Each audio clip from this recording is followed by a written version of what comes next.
I think Trump sees Mm-hmm. themselves and Especially with wants to bricks. be a great negotiator. Now let's get So, back to it. and I personally want the death of people to end, and I think Trump would bring that much faster. And I disagree with you. At least my hope is that he would negotiate something that would be fair. He's not.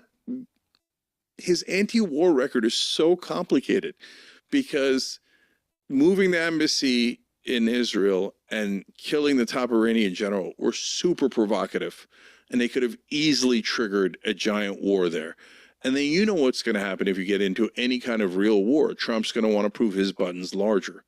So then he's going to do massive, ridiculous bombings. I mean, I worry about nukes. And so we had. Well, that's why everybody was afraid of him. That's why everybody was afraid of him. He wasn't afraid. And that's the problem with Cheik is like you're kind of pussyfooting with these countries, and they're gonna walk all over y'all. Or they're gonna walk all over the Democrats. If they got the same attitude that Cheik got, then yeah, these countries are gonna walk all over people like him. Like, oh, we don't want to have to bomb them and all that. Well, I'm gonna be real with you. Some of these people only hear threats. They only hear threats. So if you ain't threatening them, they ain't listening to you. They're not hearing you. They're not like, oh, you're not really about to do anything to me. Like, you gotta understand, yeah, some of these countries you kind of do gotta sit there and be like, all right, look, I'll end your life, but it don't gotta be like that. That's pretty much how Trump is coming off. And when you come like that off to one leader, everybody kind of falls in line. Like, hey, you hear what Ron did? Bro, he said to the Taliban? Yeah, like, let's not play with that, man. We don't know what he'll do. And let's be real, if America really gets into it with you, most countries don't want the smoke. We all know America's military is like that. There's only probably like 3 militaries that could take us. 3. Giuliani on Maybe the less show than that. on the RNC, and I asked him this question. I said, he keeps saying, "Oh, they wouldn't do it if I was in charge." I'm like, what does that mean? Because it sounds like what it means is they wouldn't do it because they know if they did it, I would do something insane like attack Russia or use nukes. And Rudy said, "Yeah, that's what it means." So that means Well, you have to at least he bluff crashing that, out and you have to over it. get them to believe that he's a madman. That's the madman theory of Nixon, and and Rudy said that too. He was very clear about it. But the problem is, if you get your bluff called, and so if you actually attack Russia, you're gonna start World War III. Yes, you So are. that's And why. that's what I stand on when I said, yeah, it's like, bro, we're not gonna attack Russia. Like I said, we're playing the wrong game with Ukraine because if we push Russia far enough, let's say we do deplete them like these dudes can't just get down to the nukes and just end the war. If they do that, we done sacrifice a whole bunch of Ukrainian lives over it for nothing. And we're not gonna go to war over the people we're not gonna go to war with Russia, and they're gonna be the people that incinerated these people. And now this is just speculation. Hopefully this never happens. Hopefully.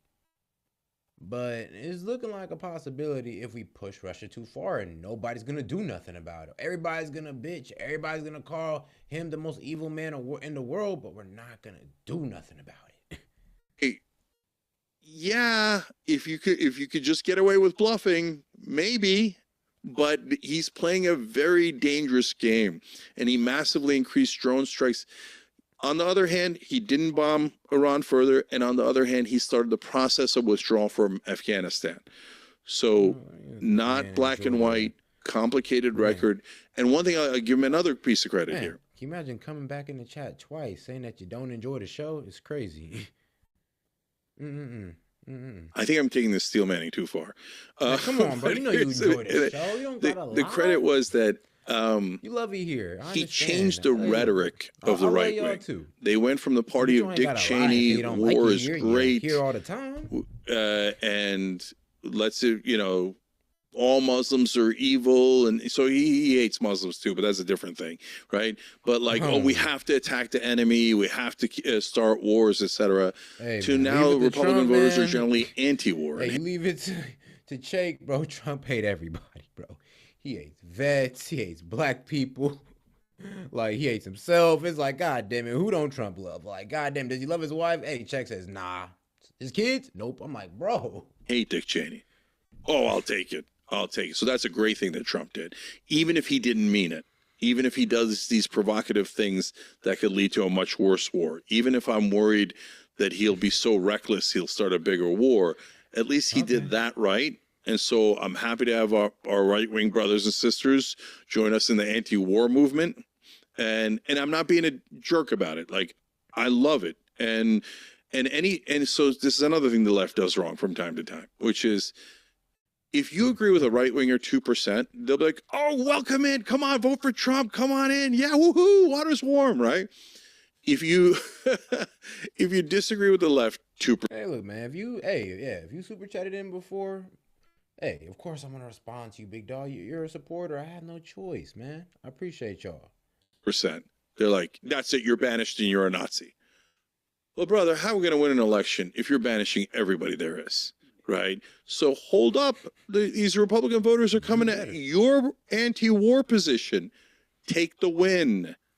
No, they're MAGA and I won't deal with them. Even when they agree with you, that doesn't make any sense. That doesn't make any sense. Take the win, right? So when Charlie Kirk says yes to paid family leave, when Patrick Bet-David on his program roughly says yes to paid family leave, take the win. RFK Jr. You said some positive things for a while about RFK Jr. And I think you said you would even consider voting for him, given the slate of people. This was at the time when Biden was still in. What do you think about him? What do you think about RFK Jr. as a candidate, as a person? He's been on the show, right? Cool Yeah. guy. So he was on our show. I like what People love that interview. You can check it out anytime, right? Childcare. And why do people love it, whether they're right or left? Because we're fair. We actually ask him about his policy positions. He explained them. I challenge him, and then he explains, and we give him a fair hearing. But I knew Bobby a little bit before he ran, when he was an environmental lawyer, right? And his legal work is excellent. And he's been on the right side of most of the issues for most of his life. So, A, I like him on that. 2, on his wildlife, the dead bear and the worms and all that stuff, right? So there's 2 important lessons you should get out of that. Well, one's just about Bobby, but the other one's a general one that's really important for you to know, no matter what you think of Bobby Kennedy. On the personal front, I have a friend that's very similar to him. In fact, he's one of my best friends. And I know why. This is my theory on why Bobby and my friend led a wild life. Both of their dads died young. When my friend's dad died, he was 18 and his dad died in his arms. And he has a motto: what is lived cannot be unlived. So if I had a great time and I thought it was hilarious to dump a dead bear at Central Park, then I lived it and I had a great time and nothing you could do about it. Okay. And sometimes that'll get you in trouble. And sometimes you'll have It was wild because bro was talking about eating that mug. He's like, nah, we're just gonna dump it. I'm just like, bro, yeah, what type of wild drug parties were you on, bro? Because RFK Jr. sounded lit back in the day. I'm like, hold on, you killed a bear, you was thinking about eating it, you drove around with it, then you left it on the well, I think you left it on a bike trail or a trailer or something. It's like, yo, y'all was lit. fantastic time, right? Yeah, how'd y'all live a 2-ton bear? And obviously, Bobby's dad was killed when he was young. And maybe that got into his head of like, you better live strong and live an interesting life. And so I don't begrudge him that. Even if I begrudge some of the things that he did in that life, I get why he did it. So I don't hate him like other people hate him for some of those personal stuff, right? So, and I like him for all the things that he did positive, holding, fossil fuel companies accountable, protecting communities that had poison dumped into their... Yeah, so before RF Kennedy was avid, community, well, I ain't gonna lie, avid, like, supporter of the environment, like, fighter, bro. What was he? He was an environmental lawyer. So when I mean he was an environmental lawyer, I mean this man literally fought for the environment. Like, he tried to clean the water, the forest. This man's trying to take the chemicals out the food, trying to take certain chemicals that may harm you out the jab. YouTube friendly, all that good stuff. Thoughts on white kids growing dreadlocks? Hilarious. Shout out Lincoln, bro. That's hilarious. Thoughts on white kids growing dreadlocks? Do you, bro? Hey, look, if you want to do dreadlocks, go ahead. If you want to go ahead and braid your hair, And go ahead, dog. Go ahead and get you the prison cornrows, man. Look, if you want to go ahead and act black, man, act like the blackest person you could be. As long as you're being yourself. But I don't think that's being yourself. Now, if you one of them, I don't know, like Rasta dudes, white dudes, I don't know, maybe you smoke weed all day and you live out in the forest, hey, that might be acceptable. But if not, man, cut your damn hair and stay cleaned up, man. Okay? Like, hey, just leave that to us. Leave that to us. Y'all white people can't get that off. Well, yeah. Look, y'all able to get beard and tattoos off in the workplace. Just leave it at that, okay? Yeah, y'all be just fine. Y'all be just fine. Rivers, etc. Right?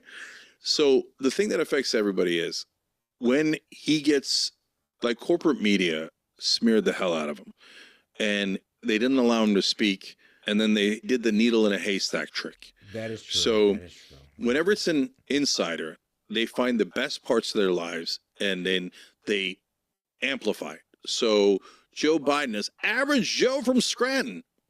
Motherfucker's been in D.C. for the last 52 years. You think we don't have eyes and ears? Okay. Like, average Joe from Scranton. Who are you kidding? So there's a guy named Fred Thompson who's an actor, and he was a senator from Tennessee later. And he had this great little trick that he would do, is a red pickup truck that he would campaign with, right? So he looks like a regular Joe, right? But he's a millionaire actor. But here's the funny part. He would drive to the red pickup truck in a limo. And he would drive back from the campaign event in a limo. But the press never reported the limo. They only reported him in the red pickup truck as if that's what he drives. Hilarious. See, that's the theater of politics. Why? Because Fred Thompson was a corporate Republican. So they loved him. So they go, yeah, sure. Yeah, red pickup truck. Oh, good old Fred Thompson, right? So, but if you're an outsider and they don't like you, then they're going to look at the haystack of your life and they're going to try to find needles. So they've done this to Trump. They've done this to Bernie. They've done this to Bobby Kennedy Jr. And with Bobby, they're like, ooh, there's some juicy needles in here. Okay. So they find those and they go, you see this? The only thing you should know about Bobby Kennedy Jr. is that he found a dead bear and put it in Central Park. Wait. I found another one. The other thing you should know about Bobby is that he once said in a divorce deposition that he had a brain worm that ate. By the way, it turns out that affects millions of people and it's not that big a deal, right? But look, he is a radical. He is. This defines him completely. The spectacular case of that actually happened to me. So I ran for Congress in 2020. That's and it is. the New York Times, LA Times, CNN, they all butchered me with needles. Okay. So they said, his long history of making anti-Muslim jokes. Well, first of all, they didn't even say jokes. They said anti-Muslim rhetoric. I'm like, I'm Muslim. I'm an atheist, but I grew up Muslim. My family's Muslim. My background's Muslim. You don't think that's relevant in the story? And they did it based on one joke I told about.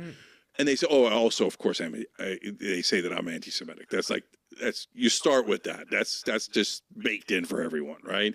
So they said, I had made a joke about how Orthodox Jews and Muslims, they think that getting into heaven is a little bit of a fashion contest. Okay. So the Orthodox Jews go in there with the Russian coats from the 1800s and the giant Russian hat. The Muslims go in with their robe and the skull cap and stuff. And God's looking around going, no. Ooh, nice outfit. Come on in. Right. I'm weak. Like, do you really think the creator of the universe gives a damn what you wear? Okay. So the New York Times took that and said, like long history of being anti-Semitic and anti-Muslim. Right. Okay. So there's this, this is a famous one. Relatively. Hold on. I did a joke about bestiality like Nice. a dozen years ago. Very nice. So I start out the joke nice and dry and I go, look, is the horse going to object if he's the one getting pleasure? Now, Anna's my co-host. She's younger at that time. And she's like, that seems like a bad idea, Jake. I'm like, of course it's a bad idea. Okay. But I'm being dry, but some people are laughing in the studio and stuff. And then I say, if I was emperor of the world, I would make that legal. And they cut the tape. If you watch the rest of the tape, I say, now, would the horse object? No. But they cut the tape. So the New York Times, originally a right winger did that, and then a establishment troll in that primary started putting out those tapes to everyone. Jake Tapper retweeted it. Didn't look to see if it's edited or not edited. The New York Times implied that bestiality was part of my agenda. Jesus Please tell me that's Christ. part of your Wikipedia. The bestiality thing is part of your. I don't know. But guys, so in those stories, I'm not important, and even Bobby Kennedy Jr. is not important. What it reveals about the media is what's important. So they're gonna find those needles, whether it's, and even if they don't have the needles, you know what? We'll cut the tape before your joke's punchline, right? So we'll just run it and we'll lie about you. Who cares, right? And so, I'm glad I get to oh, learn they about also hair. said that I had David Duke on to share his anti-Semitic point of view. If you watch the interview, I told David Duke, you're an anti-Semite, you're a racist, you're a bigot, you're an idiot, right? It was the toughest interview he's probably ever had in his life. God. And other journalists got Chat mad is at that point. hilarious. And they were like, no, guys, you're just flat out lying. Like, I watched the interview. Did any of you watch the interview? He takes the guy's head off, right? And so the New York Times issued a correction on that one. So they're like, okay, fine. He was being sarcastic when he said, sure, you're not racist, Dave. Okay. Well, it's one of the sources of hope to all this is there's a lot of independent media now, but mainstream media has a lot of power still. It carries a lot of power. Do you think they're going to die eventually? Yeah, definitely. So two things about that are super important. First of all, this is why I tell people to have hope. I don't believe in false hope, right? So if you think Kamala Harris is your knight in shining armor and she's going to come in, she's going to get money out of politics, she's going to ignore the donors, that's false hope. That's crazy talk, right? So why am I in favor of Kamala Harris? I'm going to live to fight another day. I'm worried that Trump's going to end the whole thing, and then we're not going to have an opportunity to actually get a populist win, right? So, and I'm encouraged by some of the things she's doing. Maybe she does even 25% of her agenda, but I'm not going to give you false hope that she's your savior, right? Yeah. But I believe massively in hope. And number one, because it's true to the point that we were talking about earlier, Lex, and how last 200 years have been choppy, but overall fantastic. Terrible things have happened in that time period, some of the worst things that have ever happened in history, but overall life expectancy is higher, everything is, incomes are higher, health is better, etc., right? So hope is not misplaced, it's real, it's empirical, okay? So now we talked about how you could get money out of politics and that's a legitimate hope, but media is another place where we I don't have... know about the income part though, because if you account for inflation, man, it kind of sounds like back in the 70s and 80s, we kind of had something going a little bit better there. People were still able to afford houses somewhat. Well, you were still able to get the American dream. Nowadays, if you think about it, how can you say incomes go up when you can't get the same thing your parents got back in the day? Like, you can't really say income went up. Huge hope. But of all the corporate robots, the most important robot is media. I'll give it to him. So when mainstream media like that, has you hooked in at the back of your neck, you're going to believe all these fairy tales about how politicians are nice people and they're trying to do the right thing and donor money doesn't have any influence on them, right? So once you unplug from the matrix, well, then you begin to see, hey, look, he took the donor money, did what the donors wanted. He took the donor money, did what the donors want, 98% of the time, right? So then you see clearly. So now what's happening at large? Mainstream media is losing their power. And now online media is swarming. And so this goes back to why I started the Young Turks. So let me touch on that here, and then we can come back to it if you want. So in 1998, I write an email to my friends, and I say, online video is going to be television. And now, chat, I do have a good question. Do you think we could actually get back to, I guess, those good times? Because in my honest opinion, well, we might. It's either we need a switch up a currency, we need to back the dollar up with a different resource, or go back to gold back. Like, there got to be some type of change. Because it's crazy. The dollar might just be too far gone to fix. Now, y'all may have, a bit more optimistic perspective on it, but in my honest opinion, we may either have to, like I said, switch currency or switch what our currency is backed by in order to honestly save ourselves from inflation. or well, economic doom, honestly. Surprisingly, and they say you're nuts. That's never going to happen. At that point, we're still doing AOL dial-ups, like right. The online video barely exists, and television's mammoth. I say, guys, it's just a matter of logic. Like for me, there's so many ironies. I'm known for yelling online sometimes, but in reality, I'm obsessed with logic. So when you have gatekeepers pick based on what they want, what the powerful want, in that case, advertisers, politicians, etc. They are never going to design programming as good as wisdom of the crowd. When people start doing online video, I'm like, boom, there's no gatekeepers. This is democratized. Wisdom of the crowd is going to win. So if you start with no money, and let's pick a different example, not the Young Turks. Let's say Phil DeFranco. He's been around forever, okay, and he also does news. Man. And so, see, the reason why I say that, because, well, I would say this. There's really a couple things. There's like this one thing that no president can touch. And if they touch it, I guarantee you they won't be alive the next day. And that is the Federal Reserve. Now, if you mess with the Federal Reserve, something's going to happen to you. You're not going to like it. And the way the Federal Reserve was established, it was kind of like a form of monetary slavery that was enacted upon us by our own president. Really our own government. And if you really want to ask who's really owned by, because it's privately owned. Yes, the Federal Reserve that gives us our money is privately owned. So if you really want to get into who really owns the Federal Reserve, well, we got to go a little bit deeper there. Phil starts doing a show, and he doesn't have any money, just like us. And so what does he have to do to get an audience? He has to do a show that is really popular. He's got to figure out a way, how do I get their attention? How do I keep their attention? And he starts doing a great show, right? And so every year it's us and Phil for best news show for like a decade, right? And meanwhile, I'm back over at CNN, Wolf Blitzer's still droning on from a teleprompter. You put Wolf Blitzer online without the force of CNN with him, he gets -7 views. Wow. No one's interested in what Wolf Blitzer has to say. It's not personal. I don't know the brother, right? I'm just saying institutionally, logically, etc. So I'm like, these guys are going to win. So when YouTube starts, we go on YouTube right away. We're the first YouTube partner. So I am literally the original YouTuber. Okay. Nice. Susan Wojcicki, the former CEO of the late Susan Wojcicki, wonderful woman. And if that triggers you again on the right. Man, I don't know. I can't hate Susan, man. Hey, man, shout out Susan.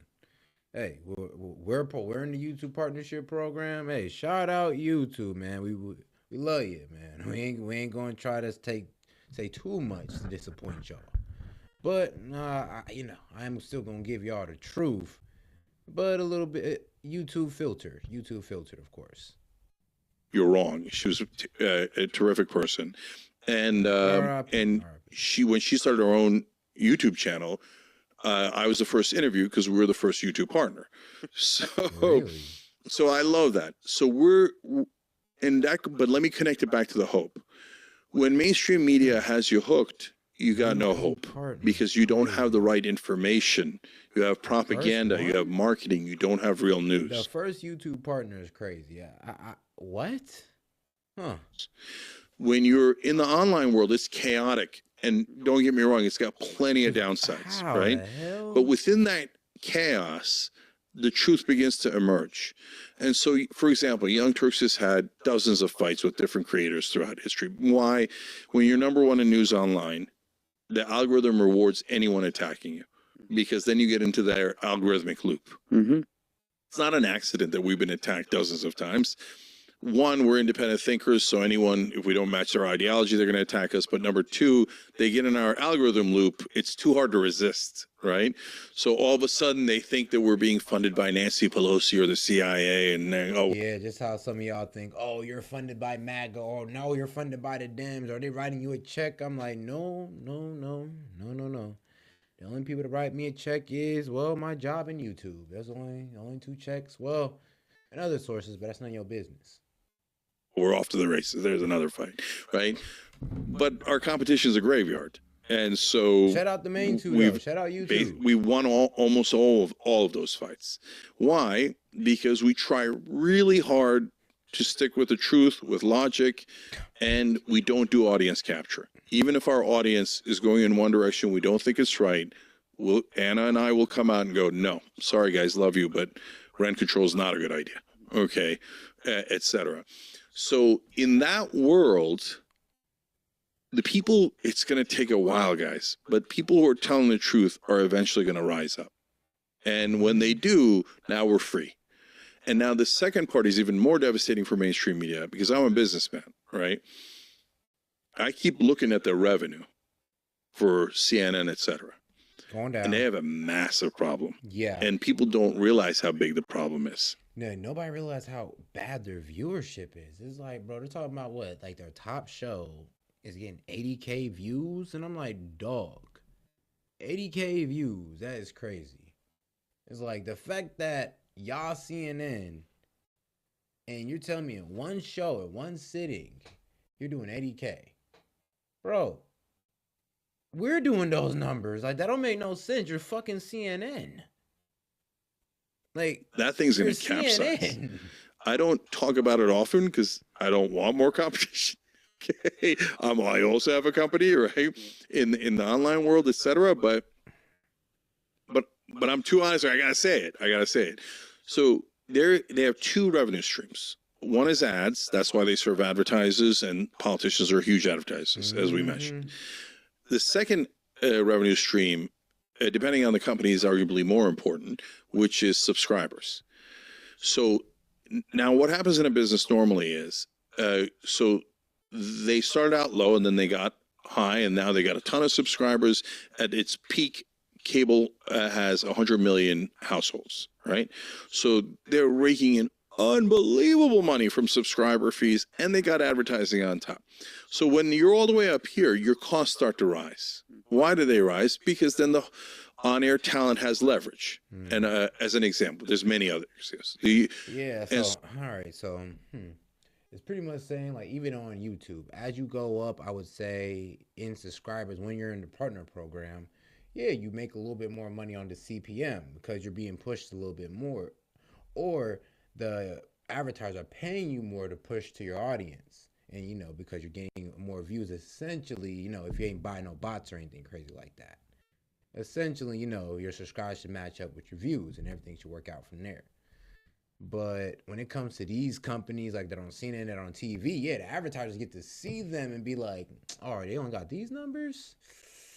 Man, I don't know about if I want to give them that much ads. I think I'd rather take it over here onto YouTube. I could take it onto Twitter. I could take it to get where I know it's going to be seen, like Facebook or Instagram. Oh, man, Instagram, it's going to be seen." So there are more enticing places to put advertisement than on news networks now. That's just mainstream TV. That's just TV in general these days. So the on-air talent, like Sean Hannity says, I do a program that brings in X amount of maybe 100 million, maybe 200 million. So give me 40 million a year. And they do. Sean is making 40 million a year last I checked. Okay. So I don't know if he's still getting that kind of money, and I'm just basing it on reporting, right? But that's a monster. So they have all these giant costs. But the minute you go from 100 million, now we're at, I think, around 70 million. You just lost a giant chunk of your revenue. Now, when your costs are higher than your revenue, nighty-night, it's been nice knowing you. Yeah, that's a wrap. Yeah, it's going to collapse and it's going to be painful. But what we need, guys, is like, sorry, last thing on that is we need the print guys like AP, Reuters, Intercept, The Lever, the Sirota runs, whatever Ryan's working on now, it's at Ryan Grimm, etc. We need those badly. We need someone to collect actual information and do the best they can in presenting it in an objective way. We all got to support that. So you can't lose text. That's so important. The TV guys are just actors. You can lose them overnight and it won't hurt you. It'll help you. Yeah, it's going to be a messy battle for truth, because the reality is there's a lot of money to be made and a lot of attention to be gained from drama farming. So they're just constantly creating drama. And sometimes drama helps find the truth, like we were mentioning, but most of the time it's just drama, and it doesn't care about the truth. It just cares about drama. And then the same as like conspiracy theories. Now, some conspiracy theories have value and depth, and they allow us to question the establishment institutions. But the bottom line is conspiracy theories get clicks. And so you can just keep coming up with random conspiracy theories. Many of them don't have to be grounded in the truth at all. And so that's the sea we're operating in. And so it's a tricky space too. But Lex, look at all the people who are the biggest now, because we've now had a couple of decades at this, right? So, and I mean as an industry. So okay, I would argue you're huge. And you don't do that. You don't do the conspiracy theories. You don't do the drama at all, right? Rogan is huge. Yeah, maybe there's drama, but he's genuine, right? I got a lot of issues with some of his policies. I have mixed opinions on Joe in a lot of different ways, but I don't doubt that he's genuine, and people can sense that, right? And he's huge. We're genuine. We're huge. Yeah. So this is the market beginning to work. Yeah. So speaking of Joe, let me ask you about this. Here we go. I didn't actually know this, but when I was prepping for this conversation, I saw that you actually said at some point in the past that you can beat up Rogan in a fight. Yeah. No, you said that you have a shot. It's a non-zero probability. Yes. Do you still believe this? Yes, but the probability is dropping. It's dropping every day. I think it's probably the stupidest thing I've ever heard you say. So I did I wrestled and did jiu-jitsu and judo and all the kinds of fighting sports my whole life. And I just observed a lot of really confident, large guys roll into gyms. He's ripped, he could deadlift, he could talk all kinds of shit, and he believes he's going to be the next world champion, and he just gets his ass kicked. Yeah. Of course. Okay. And I've seen, like, I saw this Israeli MMA fighter take on an anti-Semite who was huge and thought that, he believed in like Nick Fuentes' conspiracy theories or something. And the MMA fighter dismantled him. And I loved it. Okay. And then we tweeted back and forth, etc. So, guys, first, let me just assure you, I get it. So now let me tell you why I said it and then why I think it's a non-zero chance. So Michael Smerconish had written this blog like, I don't know, 10, 15 years ago on Huffington Post. Yeah, I ain't gonna lie. Nick Fuentes, he says some truths, but he leans too hard into the Jewish side with too much, I guess, a little bit too much bias. And I'm going to say it's a bit of a hateful bias.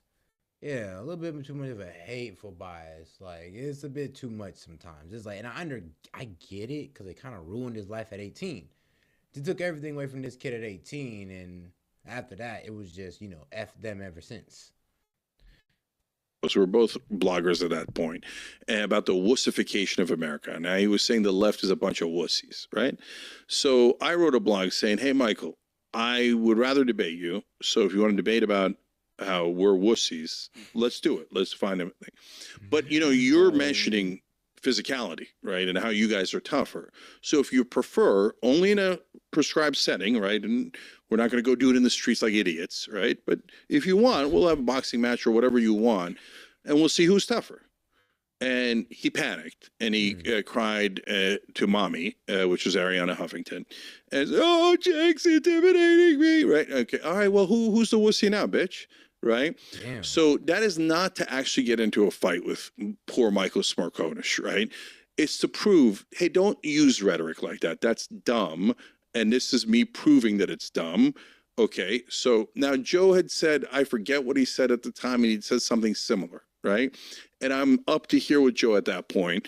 I don't know if we'll ever talk again, right? But you've been on a show, and that was a good conversation. It was a great conversation. It was a while back, yeah. Yeah. I hope he has you on again. Yeah. So I get it.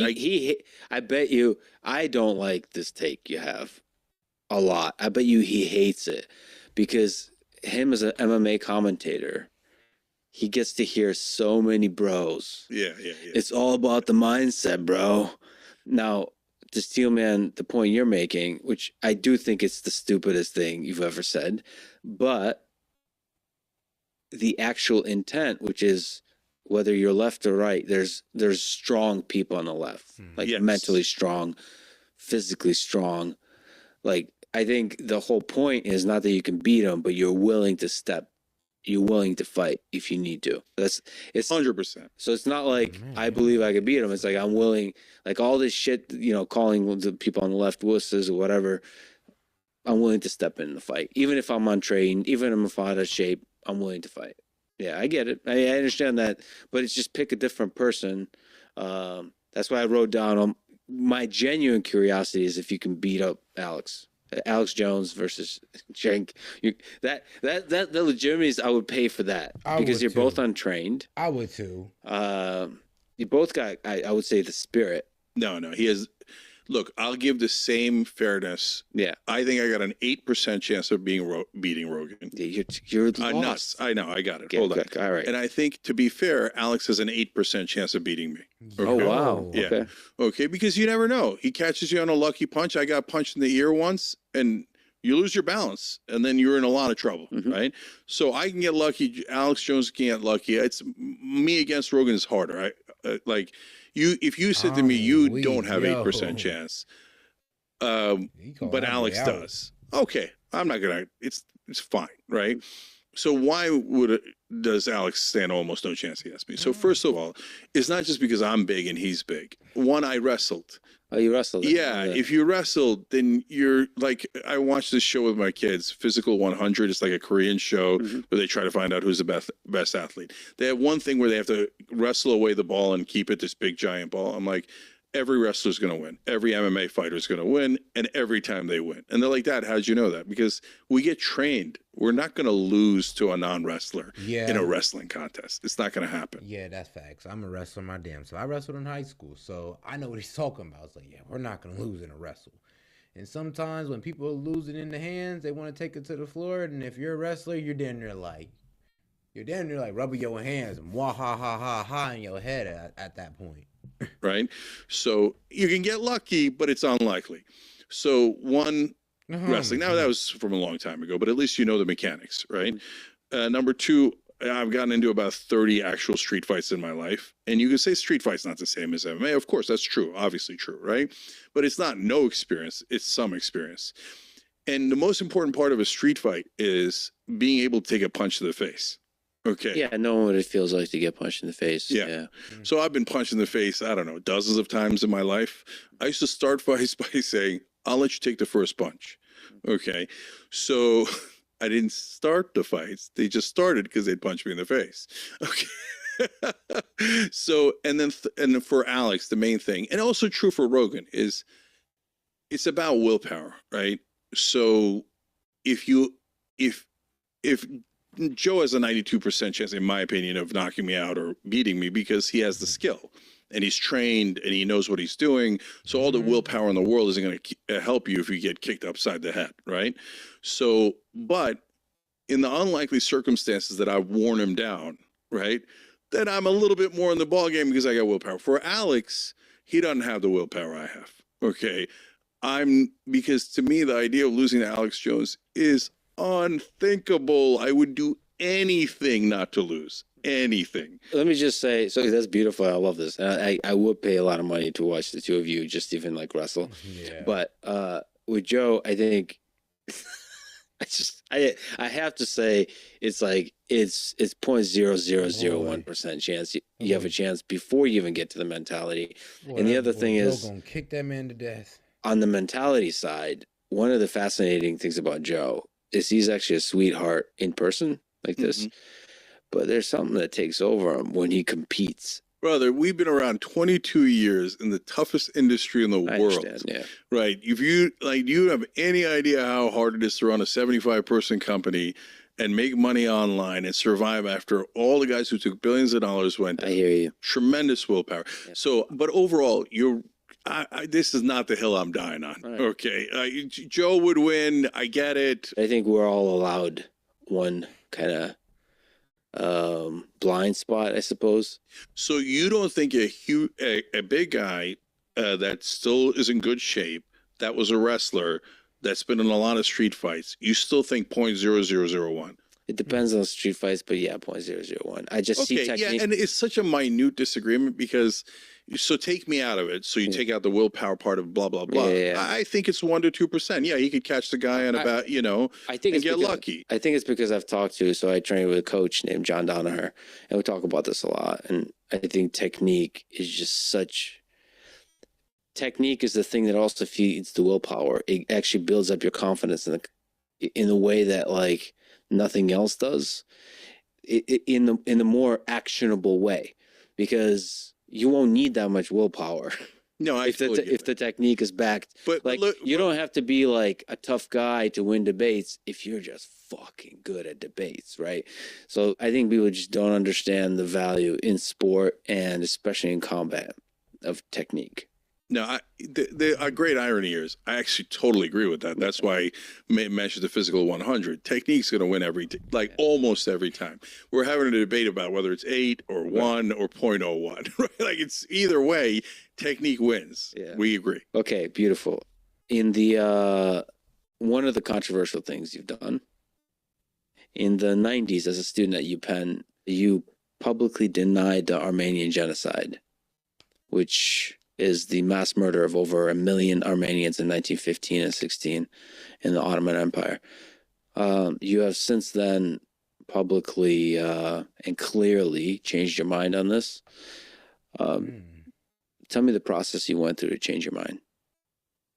Yeah. So when you're a kid, you're taught a whole bunch of things. That's the software that we talked about earlier, right? So cultural software is media, family, friends, social media, etc. And so growing up in any tribe, whether it's a religious tribe or an ethnic tribe, you're going to get indoctrinated into that tribe's way of thinking. So you take a Turkish person who's super progressive, loves Bernie, believes with all their heart in peace. Hey, man, I feel the conversation in the chat, man. Make sure I like the video and all that good stuff, man. We're about to go ahead and, wind it down, man. Let's get some closing thoughts. Engage with y'all in the chat a little bit. Man, I do appreciate y'all for tuning in, though. It was a good one. It was a good one, man. We did a good amount of views, got a good amount of support. I appreciate y'all so much, man. Shout out, man. Over 300 likes. Man, over 190K views, man. Hey, we turned up tonight, man. We turned up tonight. I like it. Been here almost 5 hours with y'all, man, and it has been crazy. It's been crazy. Because we did the Trump one, and, well, man, I had all the haters in here, like, an hour, 3 hours ago, man. I'm telling you, I had all the Kamala supporters, and y'all was not liking this Trump speech. Y'all kind of calmed down a little bit when I switched over to Cheik, and y'all realized that, oh, hold on, he covers both sides. I'm like, yeah, I'm not a MAGA boy. I know. But some of y'all, like Cheik said, y'all blue MAGA. It's like Biden could do no wrong. Kamala Harris could do no wrong. And I ain't saying there ain't no MAGA dudes in the chat. Like, look, there's some dudes who truly believe that Trump could do no wrong. Hey, it be like that. That's just how things work. It's always on a spectrum. There's people who lean to the extreme and people who are moderate. It is what it is. I'm weak. Hey, man, I appreciate that. Yeah, 5 hours. Yep, 5 hours. Yep, about 4 hours and 47 minutes, man. So, oh yeah, don't worry, man. We live every day. Today we went crazy on the politics because, Trump. I think we're going to do Waltz tomorrow. Don't worry. We're going to get on the Waltz stuff tomorrow. Tampon Timmy. Don't worry. We got him coming up. Shout out to Tampon. Oh, boy. Shout out to Walls for Trump, man. Shout out to the Walls family for sponsoring Trump, man. Them some real ones. Shout out to the Walls family.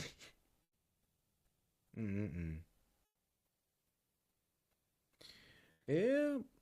Well, like I said, I'm going off policies, and I'm like I said, I just stopped honestly caring about the the character assassinations, and I started looking at policies, and I'm just like, yeah, I'm gonna go with Trump. Trump talking money, and he knows how to build an economy. Kamala, not so much, And Kamala's history don't even she's been a career politician all her life, so the only time Kamala is ever getting paid is through taxpayers. So she made her money off the people. like off taxpayers. Trump, well, he made money from all types of things. Of course, you gotta make money off people through real estate and all the other good things. But I rather somebody show me they can low key get money without relying on taxpayers than come on now, just getting money through taxpayer all their life and then feel like they can tell you how to run America, which is a business, but they ain't never ran a business in their life.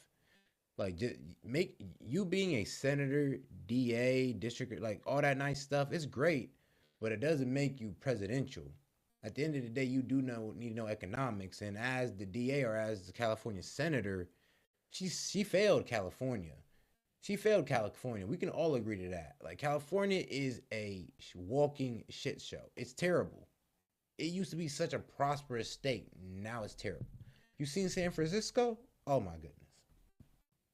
Rising homelessness, bro, rising drugs and all this good stuff.